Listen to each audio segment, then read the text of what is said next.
আজ পর্দা নামছে বাণিজ্য মেলার ৩০তম আসরে। বেলা ৩টায় বাণিজ্য উপদেষ্টা শেখ বশিরউদ্দিন মেলার সমাপ্তি ঘোষণা দেবেন। এই নিয়ে সব ধরনের প্রস্তুতি নিয়েছে মেলা কর্তৃপক্ষ।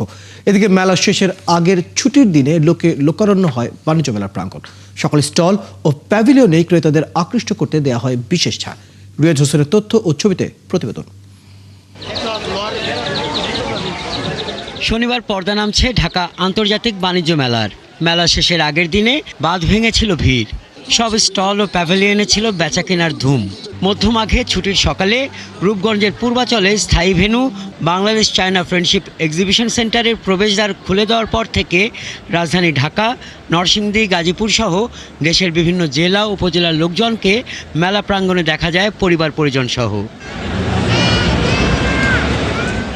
ব্যবসায়ীরা বিক্রির পরিমাণে খুশি হলেও মেলা দুদিন দেরিতে শুরু হওয়ার অসন্তোষ প্রকাশ করেন। মেলায় পণ্যের মানের চেয়ে বেশি দাম সহ নানা অভিযোগ ছিল ক্রেতাদের। শীতের কারণে কিছুটা প্রথম দিকে খারাপ গেছে, ভাবছিলাম পরবর্তীতে সেটা হয়তো কাটায় উঠবে। পরবর্তীতে আবার রাস্তাঘাটের যে খারাপ ব্যবস্থাপনা ছিল, যে রাস্তা প্রায় সময় বন্ধ থাকে, অনেক লোক 300 ফিট থেকে ঘুরে ঘুরে চলে যায়।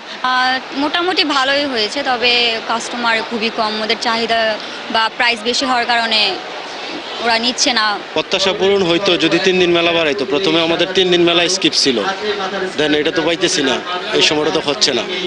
আমাদের এবারে মেলাটা মোটামুটি হয়েছে, খারাপ হয়নি। আমরা একসাথে টিকিট কিনেছিলাম আর খুবই সহজ ছিল। অনলাইনে আমার বাবার ফোনে আসলে অতটুকু আন্তর্জাতিক মানের মনে হয়নি, টু বি ভেরি অনেস্ট। তো আমার কাছে মনে হচ্ছিল যে আগের বাণিজ্য মেলাটা খুব বেশি ভালো লাগতো, মানে বিদেশি প্রোডাক্টগুলো আমরা দেখতাম একটু আনকমন ছিল, বাট এখন দেখা যাচ্ছে মোটামুটি একটা মানে অথেন্টিক জিনিস পাবো, ওরকম অথেন্টিক লাগতেছে না। বাণিজ্য উপদেষ্টা শেখ বশিরউদ্দিন মেলার সমাপ্তি ঘোষণা করবেন জানিয়ে আয়োজক রপ্তানি উন্নয়ন ব্যুরোর ভাইস চেয়ারম্যান বলেন, অনেকটা সুন্দর পরিবেশে কোনো অপ্রীতিকর ঘটনা ছাড়াই মেলা শেষ হচ্ছে। এই মেলা শুধু আসলে রপ্তানি আদেশ অর্জনের জন্যই হয়ে থাকে না, যেহেতু এটা একটি আন্তর্জাতিক বাণিজ্য মেলা এবং এটা B2C মেলা।